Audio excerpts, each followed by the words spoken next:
Hi students, welcome to NJKGL IAS Academy. So video குள்ள நானே போய் மாமா ரெடியா இருக்குல. So நம்ம இந்த வீடியோல என்ன பார்க்க போறோம் பாத்தீங்கன்னா SA எக்ஸாம் 2024 SA 2024ல கண்டிப்பாக வரக்கூடிய கேள்விகள் சொல்லிட்டு நம்ம பார்க்க போறோம். அந்த வகையில டே 8 இன்னைக்கு நம்ம என்ன பார்க்க போறோம்னா பொது அறிவு GS பார்க்க போறோம். சரிங்களா? So ஒரு நாள் சைக்காலஜி உளவியல், ஒரு நாள் பொது அறிவு GS னு பார்த்துக்கோம். நம்மளோட டார்கெட் 140 அடிக்கணும். சரிங்களா?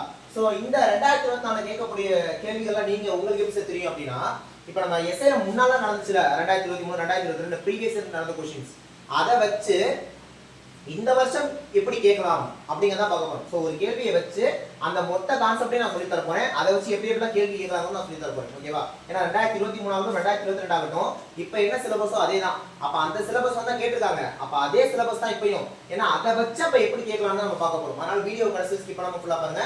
யாராவது ஃபர்ஸ்ட் நம்ம சேனலுக்கு வந்தீங்கன்னா மறக்காம நம்ம சேனல் சப்ஸ்கிரைப் பண்ணி பக்கத்துல பெல் கிளிக் பண்ணி வச்சுக்கோங்க. அப்பதான் நம்ம போற வீடியோஸ் பதிலா உங்களுக்கு சேரும். சேம் வீடியோ லைக் பண்ணுங்க, கமெண்ட் பண்ணுங்க, அதுக்கு ஷேர் பண்ணிடுங்க. வாங்க நம்ம வீடியோக்குள்ள போயிடலாம். ரைட். சரிட்டு இது போன எஸ்ஏ क्वेश्चन தான். ஓகேவா? கேள்வி பாருங்க. which battle was laid the foundation of the Mughal empire? இந்தியாவில் முகலாய பேரரசு ஏற்பட அடித்தளமிட்ட போர் என்னன்னு கேக்குறாங்க. ரைட்டா? एक्चुअली இதுக்கான ஆன்சர் என்னன்னு பாத்தீங்கன்னா ஆப்ஷன் சி. இதுக்கான ஆன்சர் என்னன்னு பாத்தீங்கன்னா ஆப்ஷன் சி. முதலாம் பானிபட் போர் தான். ஆனா மீதி எல்லாமே நம்ம தெரிஞ்சுக்கணும்ல. எனக்கு தெரிஞ்சு முகலாயர்கள் வந்து ஒரு கேள்வி கேட்டிருக்காங்க அப்படினா இந்த முகலாயர்கள் பொறுத்த வரைக்கும் அந்த முகலாயர்கள்ல வந்த ஒரு அரசர்கள் இருக்காங்கல்ல அவங்க எல்லாம் என்னென்ன போர் சந்திச்சாங்க, என்னென்ன போர்ல வெற்றி பெற்றாங்களோ அதான் கேட்பாங்க. சோ முகலாய பேரரசு ஏற்பட அடித்தளமிட்ட போர் தான் என்ன கேக்குறாங்க. ஆன்சர் முதலாம் பானிபட் போர். இப்போ நம்ம என்ன பண்ணலாம்னா மொத்த போரோட லிஸ்டையுமே பார்த்தலாம். ஓகேவா? கவனிங்க. ரைட். சோ நான் எல்லாத்தையுமே சொல்லிடுறேன், கரெக்ட்டா கவனிங்க. ஏப்ரல் 21 1526 இதுதான் வந்து பாத்தீங்கன்னா முதல் பானிபட் போர். இதுதான் முதல் பானிபட் போர். இந்த போர் வந்து யாருக்கும் நடுவுல நடந்துச்சு அப்படின்னா பாபருக்கும் அப்புறமா இப்ராஹிம் லோடிக்கும். பாபருக்கும் இப்ராஹிம் லோடிக்கும் நடுவுல நடந்தது. இதுதான் முதல் பானிபட் போர். இதுல பாபர் வந்து பாத்தீங்கன்னா ஜெயிச்சுவாரு, இப்ராஹிம் லோடி தோக்கடிச்சுவாரு. இதுதான் முகலாய பேரரசுக்கு ஒரு அடித்தளமிட்ட போர். ஓகேவா? சோ இது ஒண்ணு. நெக்ஸ்ட் கவனிச்சீங்கன்னா இத நோட் பண்ணிட்டீங்களா? நெக்ஸ்ட் அடுத்து பாத்தீங்கன்னா கிபி 1527 புரியுதா? கிபி 1527ல கான்வா போர். கிபி 1527ல கான்வா போர். இது யாருக்கு நடந்துச்சுன்னா பாபருக்கும் சங்கராம் சிங்குக்கும். பாபருக்கும் சங்கராம் சிங்குக்கும் நடுவுல நடந்த போர். இதனை பாபர் வந்து பாத்தீங்கன்னா ஜெயிச்சுவாரு. அடுத்து பாத்தீங்கன்னா 1528ல சந்தேரி போர். 1528ல சந்தேரி போர். இது பாபருக்கும் ராஜபுத்திர மன்னர் மேதினி ராய்க்கும் நடுவுல நடந்தது. 1528 சந்தேரி போர். மேதினி ராய் யாருன்னு பாத்தீங்கன்னா ராஜபுத்திர மன்னன் சொல்லுவாங்க. இந்த மேதினி ராய்க்கும் பாபருக்கும் நடந்த போர். இதனை பாபர் வந்து பாத்தீங்கன்னா வெற்றி பெற்றுவார். அடுத்து பாத்தீங்கன்னா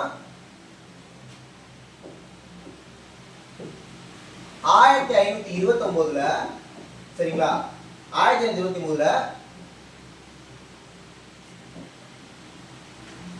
கோக்ரா போர்னு ஒன்று நடக்கும். கோக்ரா போர் 1529. இது இப்ராஹிம் லோடியோட சகோதரர் இருக்கார்ல, அதாவது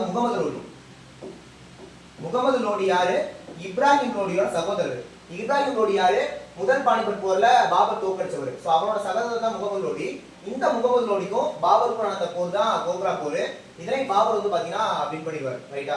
நெக்ஸ்ட் பாக்குறது 1555ல சரிங்களா? 1555ல அக்பருக்கும் டெல்லி ஆட்சி செஞ்ச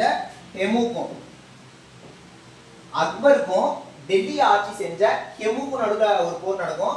இந்த போர் தான் இரண்டாம் பானிபட் போர். இந்த இரண்டாம் பானிபட் போர்ல அக்பர் வந்து பாத்தீங்கன்னா ஜெயிச்சுவாரு. இந்த மாதிரி முகலாயர்களை பொறுத்த வரைக்கும் அந்த யாரு எந்தெந்த வருஷம் எந்தெந்த போர்ல யாரை தோற்கடிச்சாங்க இது ரொம்ப முக்கியம். சரிங்களா?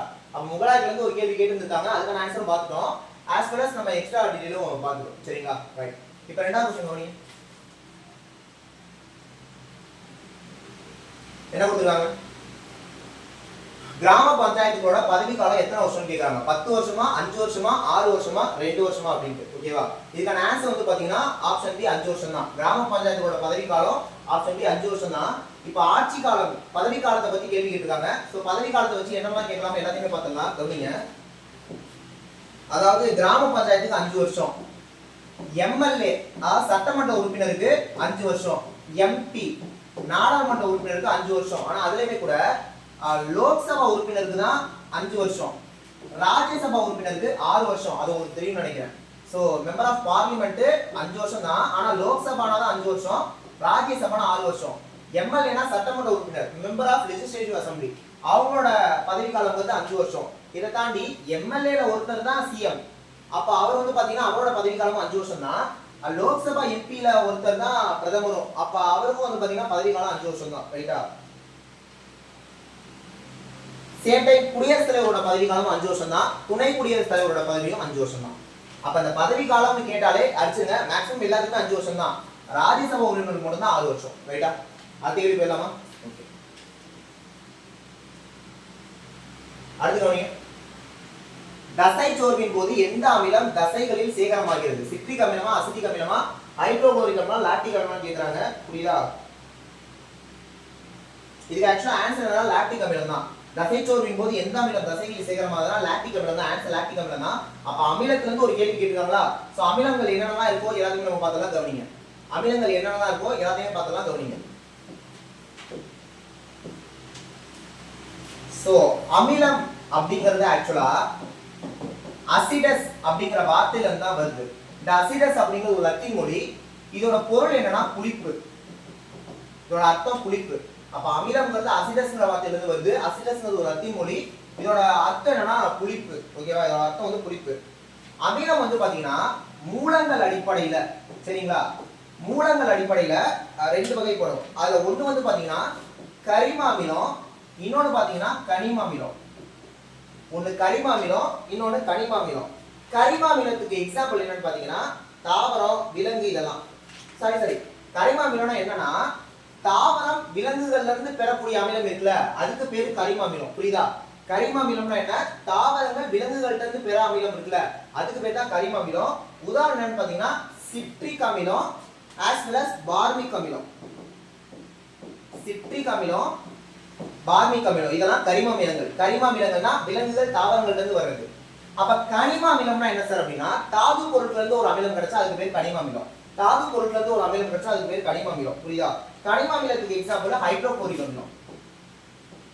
கனிம அமிலத்துக்கு எக்ஸாம்பிள் ஹைட்ரோகுளோரிக் அமிலம். புரியுதா? சோ அமிலம்ங்கிறது அசிடஸ்ங்கிற வார்த்தையில இருந்து வருது. அசிடஸ்னா புளிப்புன்னு அர்த்தம்.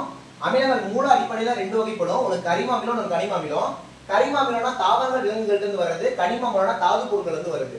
சிட்ரிக் அமிலம், பார்மிக் அமிலம்னா கரிம அமிலத்துக்கு உதாரணம். ஹைட்ரோகுளோரிக் அமிலம்ங்கிறது கனிம அமிலத்துக்கு உதாரணம். ரைட்டா? நெக்ஸ்ட் பாத்தீங்கன்னா கார எண் அடிப்படையில,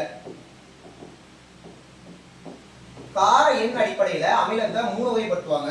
அது ஒண்ணு என்னன்னா ஒரு காரத்துவ அமிலம், ரெண்டாவது இரு காரத்துவ அமிலம், மூணாவது மூணு காரத்துவ அமிலம். சரி சார், இந்த காரத்துவ அமிலம்னா என்னன்னு பாத்தீங்கன்னா கரைசலோட அமிலத்துல ஒரு மூலக்கூறுக்கு ஒரு ஹைட்ரஜன் அயனி வந்தா அது வந்து ஒரு கார அமிலம் சொல்லுவாங்க. அதுவே 2 ஹைட்ரஜன் வந்தா இரு கார அமிலம் சொல்லுவாங்க. 3 ஹைட்ரஜன் வந்தா 3 கார அமிலம் சொல்லுவாங்க. புரியுதா? கரைசலின் அமிலத்தில் ஒரு மூலக்கூறுக்கு ஒரு ஹைட்ரஜன் அயனி வந்தா, இதே 2 ஹைட்ரஜன் அயனி வந்தா இரு காரத்துவ அமிலம், 3 ஹைட்ரஜன் அயனி வந்தா 3 காரத்துவ அமிலம் சொல்லுவாங்க. புரியுதா? நெக்ஸ்ட் அமிலத்திலே அயனியாக்குதல் அடிப்படையில,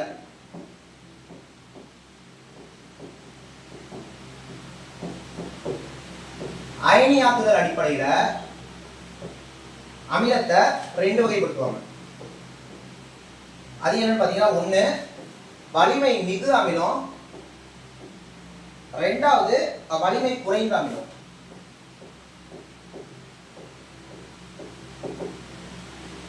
அயனியாக்குதல் அடிப்படையில அமிலத்தை 2 வகைப்படுத்துவாங்க. அதுல ஒண்ணு வலிமை மிகு அமிலங்கள், இன்னொன்னு வலிமை குறைந்த அமிலங்கள். வலிமை மிகு அமிலங்கள்னா என்ன சார் அப்படின்னா ஆக்சுவலா வீரிய அமிலங்கள் இருக்குல்ல, வீரிய அமிலங்கள் அது எல்லாமே நீர்ல முழுவதுமே அயனி ஆயிடும். இந்த வலிமை மிகு அமிலங்களை தான் வந்து பாத்தீங்கன்னா வலிமை மிகு அமிலங்கள் சொல்லுவோம், வீரிய மிகு அமிலங்கள் சொல்லுவோம். இதெல்லாம் வந்து பாத்தீங்கன்னா நீரில் முழுவதும் அயனி ஆகிடும். வலிமை குறைந்த அமிலம் இருக்குல்ல, இது வந்து பாத்தீங்கன்னா மென் அமிலங்கள், மென்மையான அமிலங்கள் சொல்லுவோம். இது வந்து பகுதி அளவு தான் அயனியாகும். இது முழுமையா அயனியாகிறோம், இது பகுதி அளவு தான் அயனியாகும். ரைட்டா? சோ அமிலங்கள் பேஸ் பண்ணி ஒரு கேள்வி கேட்டிருந்தாங்க. சோ அமிலங்கள்ல இருக்கக்கூடிய முக்கியமான விஷயங்களை நம்ம அப்படியே பார்த்துட்டோம். ரைட்டா? ரைட். இப்போ நெக்ஸ்ட் क्वेश्चन கவனிங்க.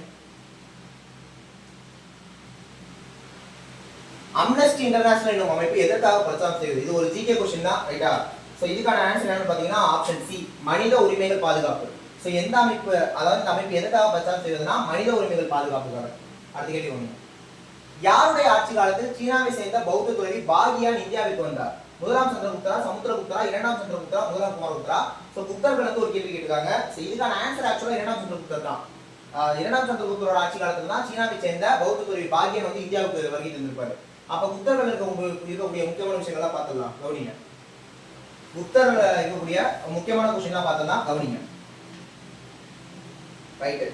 குப்தர்கள் எடுத்தீங்கன்னா குப்த வம்சத்தை தோற்றுவித்தது யாரு? ஸ்ரீகுப்தர். குப்த வம்சத்தை தோற்றுவித்தது யாரு? ஸ்ரீகுப்தர். சேம் டைம் வந்து பாத்தீங்கன்னா இவர் தான் முதல் அரசருமே கூட. இவருக்கு அப்புறம் இவரோட மகன் கடோத்கஜர் வந்து பாத்தீங்கன்னா ஆட்சி புரிவாரு. கடோத்கஜர். ஓகேவா? இந்த ரெண்டு பேத்தையும் வந்து பாத்தீங்கன்னா மகாராஜா அப்படின்னு அழைப்பாங்க. இந்த ரெண்டு பேத்தையுமே மகாராஜா அப்படின்னு அழைப்பாங்க. அடுத்து ஸ்ரீகுப்தரோட பையன் முதலாம் சந்திரகுப்தர். முதலாம் சந்திரகுப்தர் வந்து பாத்தீங்கன்னா ஆட்சிக்கு வருவாரு. சரிங்களா? இந்த முதலாம் சந்திரகுப்தரை மகாராஜாதிராஜன் அழைப்பாங்க. முதலாம் சந்திரகுப்தரை அதாவது மகாராஜாதிராஜன் அழைப்பாங்க. அப்ப மகாராஜாதிராஜன் அழைக்கப்படுற குப்தர் சரி யான்னு கேட்டாங்கன்னா நீங்க முதலாம் சந்திரகுப்தர் தான் போடணும். சரிங்களா? சேம் டைம் அடுத்து முதலாம் சந்திரகுப்தரோட பையன் தான் சமுத்திரகுப்தர். முதலாம் சந்திரகுப்தரோட பையன் தான் சமுத்திரகுப்தர். குப்தர்களோட வரலாறு எடுத்து பாத்தீங்கன்னா சரிங்களா, மிகச்சிறந்த அரசரியான சமுத்திரகுப்தர் தான். மிகச்சிறந்த அரசரியான சமுத்திரகுப்தர் தான்.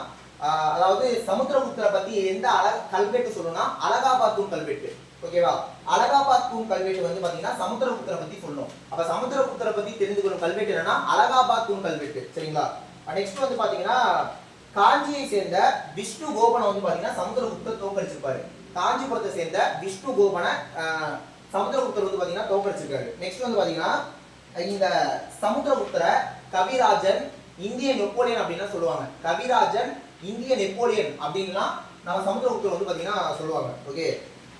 அடுத்து சமுத்திரகுப்தரோட பையன் தான் இரண்டாம் சந்திரகுப்தர். சமுத்திரகுப்தரோட பையன் தான் இரண்டாம் சந்திரகுப்தர். இந்த இரண்டாம் சந்திரகுப்தரோட ஆட்சியில தான் சீன பயணி பாகியான் வந்து பாத்தீங்கன்னா நாட்டுக்கு வந்திருப்பாரு. இதை தாண்டி இவர் வந்து பாத்தீங்கன்னா விக்ரமாதித்யன் அப்படிங்கிற பேர்ல தான் அரியணை ஏறுவாரு. அப்ப ராஜாவா அவர் யார் பேர்ல? விக்ரமாதித்யன் அப்படிங்கிற பேர்ல தான் இரண்டாம் சந்திரகுப்தர் பாத்தீங்கன்னா பதவி வைத்துக்குவாரு. சரிங்களா? அதே மாதிரி குதுப் மினார், குதுப் மினாருக்கு அருகில் உள்ள இரும்பு தூண் வந்து பாத்தீங்கன்னா இவர் நிறுவனம் தான். அப்ப குதுப் மினாருக்கு அருகில் உள்ள இரும்பு தூண் யார் நிறுவனம்? இரண்டாம் சந்திரகுப்தர். விக்ரமாதித்யன் என்ற பேரில் அரியணை ஏறுன்னு கேட்டாங்கன்னா இரண்டாம் சந்திரகுப்தர் தான். புரியுதா? குதுப் மினாருக்கு அருகில் உள்ள ஒரு இரும்பு தூண் வந்து இவர் நிறுவனம் தான். அப்ப குப்தர்களுக்கு ஒரு கேள்வி கேட்டாங்க, அதை வச்சு நம்ம குப்தர்களுக்கு கூடிய முக்கியமான விஷயங்கள்லாம் பார்த்துருக்கோம். ரைட்டா? அடுத்த கேள்வி பாருங்க. இந்தியாவின் மிகப்பெரிய பெட்ரோலிய எண்ணெய் வயல் எது? சோ இது ஒரு ஜிகே क्वेश्चन தான். ரைட்டா? சோ இதுக்கான ஆன்சர் வந்து பாத்தீங்கன்னா ஆன்சர் வந்து ஆப்ஷன் பி, அதாவது மும்பை ஹை எண்ணெய் வயல் தான் இதுக்கான ஆன்சர். மும்பை ஹை எண்ணெய் வயல் தான் இதுக்கான ஆன்சர். ரைட்டா? அடுத்த கேள்வி. மிதக்கும் அல்லது பாதியளவு நீரில் மூழ்கியிருக்கும் பொருளின் மீது நீரானது செலுத்தும் மேல்நோக்கிய விசையின் பேர் என்ன? பாகியல் விசையா, உராய்வு விசையா, மிதப்பு விசையா, புவியீர்ப்பு விசையான்னு கேக்குறாங்க. ரைட்டா? இதுக்கு ஆக்சுவலா ஆன்சர் என்ன அப்படின்னு பார்த்தோம்னா ஆன்சர் வந்து ஆப்ஷன் சி, மிதப்பு விசை தான். ஆன்சர் வந்து ஆப்ஷன் சி, மிதப்பு விசை தான். மிதக்கும் அல்லது பாதியளவு நீரில் மூழ்கியிருக்கும் பொருளின் மீது நீரானது செலுத்தும் மேல்நோக்கிய விசை என்னதான்? மிதப்பு விசை தான். ரைட்டா? அப்ப விசையில இருந்து ஒரு கேள்வி கேட்டிருக்காங்க. சோ விசையில இருக்கக்கூடிய எல்லா விஷயங்களும் நம்ம பார்த்தலாம், கவனிங்க. விசையில இருக்கக்கூடிய எல்லா விஷயங்களும் பார்த்தலாம், கவனிங்க. சோ நார்மலா விசை வந்து பாத்தீங்கன்னா 4 வகைப்படும். ஓகேவா? விசை வந்து நார்மலா 4 வகைப்படும். என்னன்னு பாத்தீங்கன்னா ஒன்னு வந்து பாத்தீங்கன்னா ஈர்ப்பியல் விசை, அடுத்து வந்து பாத்தீங்கன்னா மின்காந்த விசை, அடுத்து வந்து பாத்தீங்கன்னா வலிமை மிக்க அணுக்கரு விசை,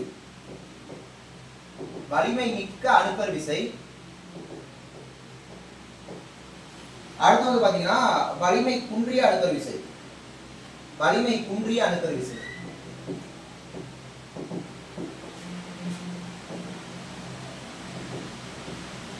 இந்த 4 தான் வந்து பாத்தீங்கன்னா விசையோட வகைகள். ஈர்ப்பியல் விசை, மின்காந்த விசை, வலிமை மிக்க அணுக்கரு விசை, வலிமை குன்றிய அணுக்கரு விசை. ஈர்ப்பியல் விசைனா என்னன்னு பாத்தீங்கன்னா இந்த அண்டத்துல இந்த யூனிவர்ஸ்ல இருக்கக்கூடிய ஏதேனும் 2 பொருட்களுக்கு நடுவுல இருக்கக்கூடிய விசைனா அது ஈர்ப்பியல் விசை தான். இப்போ எனக்கும் இந்த பேப்பருக்கு இருக்கிற விசை ஈர்ப்பியல் விசை, எனக்கும் இந்த பேனாவுக்கு இருக்கிற விசை ஈர்ப்பியல் விசை, எனக்கும் வீரபத்திரிக்கு உங்களுக்கும் இருக்கக்கூடிய விசை ஈர்ப்பியல் விசை. இந்த ஈர்ப்பியல் விசைங்கிறது நாமளா வலிமை குறைந்த விசைங்க. ஓகேவா? ஈர்ப்பியல் விசைங்கிறதா வலிமை குறைந்த விசை. அப்ப இங்க வலிமை குன்றிய அணுக்கரு விசை உங்களுக்கு கேட்கறதுனா இதை விட இதோட வலிமை கம்மியா இருக்கும். இதை விட இதோட வலிமை கம்மியா தான் இருக்கும். இதான் ஈர்ப்பியல் விசை. ரைட்டா? சரி, மின்காந்த விசைனா என்ன சார் அப்படின்னா, மின்காந்த விசைனா எலக்ட்ரான் போன்ற இது மின்னூட்ட துகள்களுக்கு நடுவுல ஒரு விசை இருந்தா அது பேர் தான் மின்காந்த விசை. அதை தாண்டி மின்னோட்டத்தில் ஈடுபட்டிருக்கக்கூடிய மின் கடத்திகளுக்கு நடுவுல இருக்கக்கூடிய விசை பேரும் மின்காந்த விசை தான். அப்ப மின்காந்த விசைனா புரிஞ்சுச்சா?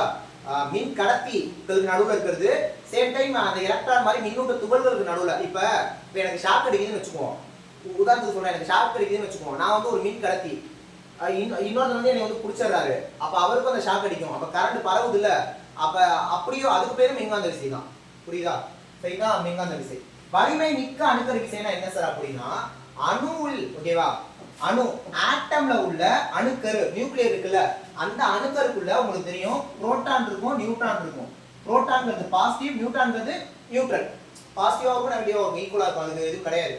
இந்த ரெண்டுக்கும் நடுவுல ஒரு விசை இருக்குல்ல, அதுதான் வலிமை மிக்க அணுக்கரு விசைன்னு சொல்றது. அந்த புரோட்டானை நியூட்ரானை புடிச்சு வைக்குதுல, அதுக்கு பேர் தான் வலிமை மிக்க அணுக்கரு விசை. சரி, வலிமை குன்றிய அணுக்கரு விசைனா என்ன சார் அப்படின்னா, பீட்டா சிதைவு போன்ற சில குறிப்பிட்ட அணுக்கரு வினைகளில், பீட்டா சிதைவு போன்ற சில குறிப்பிட்ட அணுக்கரு வினைகளுக்கு நடுவில் இருக்கிறது தான் வலிமை குன்றிய அணுக்கரு விசை. ஆனா இந்த வலிமை குன்றிய அணுக்கரு விசைங்கிறது இது அளவுக்குலாம் கம்மியா இருக்காது, அது பேர் வலிமை குன்றிய அணுக்கரு விசை. அதனால இருக்கிறதே இது வந்து பாத்தீங்கன்னா இதுதான் வலிமை கம்மியா இருக்கு, ஈர்ப்பியல் விசை தான். புரியுதா? ஏன் சொல்லுங்க, ஏன் இதுக்கு கம்மியா இருக்கு சொல்லுங்க பாப்போம். இப்ப இதை நான் தூக்கி போடுறேன்ல, இது என்னை விட பிரிஞ்சு போயிருதுல, வலிமை அதிகமாக தான் பிரிக்கவே முடியாது. இப்ப ஆனா வந்துருது, அதனாலதான் விசைன்னு சொல்றோம். இதுல சோ இதான் விசையோட 4 வகை. ரைட்? நெக்ஸ்ட் क्वेश्चन கவனிங்க.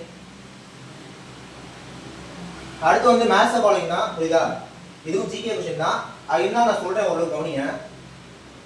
ரைட்? ஷிவ்னா ஆக்சுவலி இதுக்கு என்ன ஆன்சர் பாத்தீங்கன்னா ஆப்ஷன் பி, BCDA தான். சரி, ஷிவ் நாடார் அப்படிங்கிறவர் யாருன்னா HCl ஓட சேர்பர்சன். HCl ஓட சேர்பர்சன் யாருன்னு பாத்தீங்கன்னா ஷிவ் நாடார். ஓகே, நாராயணமூர்த்திங்கிறவர் யார் அப்படின்னு பாத்தீங்கன்னா இன்ஃபோசிஸோட கோஃபவுண்டர். ஆக்சுவலா இன்ஃபோசிஸ்ல மொத்தம் 7 கோஃபவுண்டர் இருப்பாங்க. அந்த 7 கோஃபவுண்டர்ல ஒருத்தர் தான் நாராயணமூர்த்திங்கிறவர். அப்ப நாராயணமூர்த்தி இன்ஃபோசிஸோட ஒரு cofounder, one of the cofounder. Azim Premji அப்படிங்கிறவர் யாருன்னா விப்ரோவோட ஃபார்மர் சேர்மன். ஓகே, விப்ரோவோட முன்னாள் சேர்மன் யாருன்னு பாத்தீங்கன்னா அஜிம் பிரேம்ஜி. ரைட்டா? அப்ப இந்திரா நூயி அப்படிங்கிறவங்க யாருன்னு பாத்தீங்கன்னா பெப்சி குழுமத்தோட ஃபார்மர் சிஇஓ. ஓகேவா? ஃபார்மர் சிஇஓ, முன்னாள் முதன்மை செயல் அலுவலர். பெப்சி குழுமத்தோட முன்னாள் முதன்மை செயல் அலுவலர், ஃபார்மர் சீஃப் எக்ஸிகியூட்டிவ் ஆபீசர் தான் இந்திரா நூயி. இப்ப மேட்ச் பண்ணீங்கன்னா BCDA வரும். ஓகேவா? ரைட். அடுத்த क्वेश्चन, பாதுகாப்பு படைகளோட தலைமை அதிகாரி யாருன்னு கேக்குறாங்க. பாதுகாப்பு படைகளின் தலைமை அதிகாரி யார்? சோ யாருன்னு பாத்தீங்கன்னா ஆன்சர் வந்து இந்திய குடியரசுத் தலைவர் தான். புரியுதா? இப்ப குடியரசுத் தலைவர் வந்து ஒரு கேள்வி கேட்டுருக்காங்க அப்படின்னா, அதாவது எல்லாத்தையுமே பார்த்துடலாம். முதல்ல நாடாளுமன்றம்னா உங்களுக்கு என்னன்னு தெரியணும். இது வந்து நிறைய பேருக்கு டவுட்டாவே இருக்கு, நான் அதை கிளியர் பண்ணிடுறேன். நாடாளுமன்றம், நாடாளுமன்றத்துக்குள்ளதான் 2 இருக்கு. ஒன்னு வந்து லோக்சபா, இன்னொன்னு வந்து ராஜ்யசபா. நிறைய பேர் லோக்சபாவை தான் நாடாளுமன்றம் நினைச்சுக்கிறீங்க, அப்படி இல்ல. இந்த ரெண்டும் சேர்ந்ததான் நாடாளுமன்றம். லோக்சபாங்கிறது மக்களவை, ராஜ்யசபாங்கிறது மாநிலங்களவை. மக்களவையில தான் மொத்தம் 540 உறுப்பினர்கள் இருக்காங்க, மாநிலங்களவையில மொத்தம் 240 உறுப்பினர்கள் தான் இருக்காங்க. புரியுதா? இது மக்களவை, மாநிலங்களவை. சோ மக்களவை தான் நம்ம எலெக்ஷன்ல செலக்ட் பண்ணுது, மாநிலங்களவை இருக்கக்கூடிய எம்எல்ஏஸ்லாம் ஓட்டு போட்டு அனுப்புறது, அது உங்களுக்கு தெரியும். ரைட்டா? இப்ப இந்த லோக்சபாவோட தலைவர் யார் சார் அப்படின்னு கேட்டாங்க அப்படின்னா நீங்க வந்து பிரதமர் சொல்லணும். நாடாளுமன்றத்தோட தலைவர் யாருன்னு கேட்டாங்கன்னா பிரதமர் சொல்லக்கூடாது, நீங்க குடியரசுத் தலைவர் தான் சொல்லணும். இது புரியுதா? லோக்சபாவோட தலைவர் யாருன்னா பிரதமர், நாடாளுமன்றத்தோட தலைவர் யாருன்னா குடியரசுத் தலைவர். அதே மாதிரி குடியரசுத் தலைவரை பேரளவு தலைவர் சொல்லுவோம், பிரதமரை உண்மையான தலைவர் அப்படின்னு நம்ம சொல்லுவோம். கரெக்டா? அதெல்லாம் உங்களுக்கு தெரியும் நினைக்கிறேன். பாதுகாப்பு படையின் தலைமை அதிகாரி வந்து குடியரசுத் தலைவர் தான். நிறைய பேருக்கு பதவி பிரமாணம் செஞ்சு வைக்கிறதாமே குடியரசுத் தலைவர் தான். கரெக்டா? சோ இதெல்லாம் உங்களுக்கு தெரியும் நினைக்கிறேன். ரைட்டா? சரி, ரைட். அடுத்த क्वेश्चन கவனிங்க. ஓகே, சோ ஓகே இது பார்த்தலாம் ரைட். இது வந்து கார்பன் சரிங்களா. சோ ஒரு கார்பன் பத்தி என்னன்னு சொல்லிடலாம். எல்லா கார்பன் இதுல வந்துச்சு, எல்லா கார்பனும் இதுல நான் சொல்லிடுறேன் கவனிங்க. ஆக்சுவலா பசுமை கார்பன்னா என்ன அப்படின்னு பாத்தீங்கன்னா உயிர்கோளத்தில் சேமிக்கப்படும் கார்பன். உயிர்கோளம் இருக்குல்ல, அதுல சேமிக்கப்படக்கூடிய கார்பன் பேர் என்னன்னா பசுமை கார்பன். இப்போ பசுமை கார்பன்ங்கிறது உயிர்கோளத்தில் சேமிக்கப்படும் கார்பன். சாம்பல் கார்பன்னா என்ன சார் அப்படின்னா தொல்லுயிர் படிவ எரிபொருள் சேமிக்கப்படும் கார்பன். தொல்லுயிர் படிவ எரிபொருள் சேமிக்கக்கூடிய கார்பன் தான் சாம்பல் கார்பன். நீல கார்பன்னா என்ன சார் அப்படின்னா வளிமண்டலம் மற்றும் கடல்களில் சேமிக்கப்படும் கார்பன். கடல்ல சேர்த்தா அது வந்து நீல கார்பன். பழுப்பு கார்பனா என்ன சார்னா தொழில் ரீதியாக உருவாக்கப்படும் காடுகளில் சேமிக்கப்படக்கூடிய கார்பன் தான் பழுப்பு கார்பன் அப்படின்னு சொல்லுவோம். அப்ப ஆன்சர் வந்து DCBA, ஆன்சர் வந்து ஆப்ஷன் ஏ. சரிங்களா? ஓகே ஸ்டூடண்ட்ஸ், எஸ்ஐல ப்ரீவியஸ்ல கேட்டிருக்கக்கூடிய ஒரு 10 ஜிஎஸ் क्वेश्चन பார்த்துக்கோம். ஆனா நம்ம 10 பார்க்கல, நிறைய டீடைல் நான் உங்களுக்கு சொல்லியிருக்கேன். இதே மாதிரி தான் ஜிஎஸ் சைக்காலஜி அடுத்தடுத்து வரும். ஓகேவா? தொடர்ந்து நம்ம சேனல்ல பாருங்க. அதே மாதிரி எஸ்ஐக்கு நம்ம மெக்கானிக்கல் அட்மிஷன் போயிட்டு இருக்கு. டெஸ்ட் பேட்ச், கிளாஸ், மெட்டீரியல் எல்லாமே இருக்கு. டெஸ்ட் பேட்ச்க்கான ஃபீஸ் வந்து 999 தான். இதுல மொத்தமா 50 டெஸ்ட் PDF கொடுத்துருவோம். 50 டெஸ்ட் PDF கொடுப்போம் 999 தான். நம்மளோட எஸ்ஐ ஆன்லைன் கோர்ஸ் வந்தீங்கன்னு வைங்களே, ஆக்சுவலா இந்த டெஸ்ட் பேட்ச்ல உங்களுக்கு 7000 பிளஸ் क्वेश्चंस கவர் ஆகும். 50 டெஸ்ட் 7000 பிளஸ் क्वेश्चंस கவர் ஆகும். நம்மளோட ஆன்லைன் கோர்ஸ்ல வந்தீங்க அப்படின்னா இந்த 50 டெஸ்ட் வந்துரும். டாபிக் வைஸ் டெஸ்ட் பேட்ச் வந்துரும், சைக்காலஜி கிளாஸ் வந்துரும், சைக்காலஜி டெஸ்ட் வந்துரும், சைக்காலஜிக்கான டிஸ்கஷன் வந்துரும். அது இல்லாம 200க்கும் மேற்பட்ட ஜிஎஸ் கான ரெக்கார்டட் வீடியோ கிளாसेस வந்துரும். இது எல்லாமே சேர்த்து ஃபீஸ் வெறும் 2999 தான். சரிங்களா? டெஸ்ட் பேட்ச்னா 999, மொத்த கோர்ஸ்னா 2999 ஆன்லைன்ல. சோ ஜாயின் பண்ணனும் அப்படினா 77081 97281 இந்த நம்பருக்கு கான்டாக்ட் பண்ணி நீங்க டீடைல் கேட்டுக்கலாம், ஜாயின் பண்ணிக்கலாம். சரிங்களா? நெக்ஸ்ட் வீடியோல பார்க்கலாம். Thank you.